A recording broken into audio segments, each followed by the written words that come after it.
صلو علی الحبیب صلی اللہ علی محمد صلی اللہ علیہ وسلم۔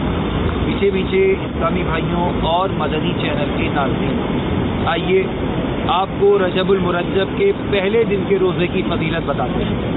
حضرت سیدنا عبداللہ ابن عباس رضی اللہ تعالی عنہما سے روایت ہے کہ بے چین دلوں کے چین سرور کونین، امام قبلتین، صاحب کعبہ قوسین، نانا حسنین صلی اللہ علیہ وسلم کا فرمانے رحمت نشان ہے۔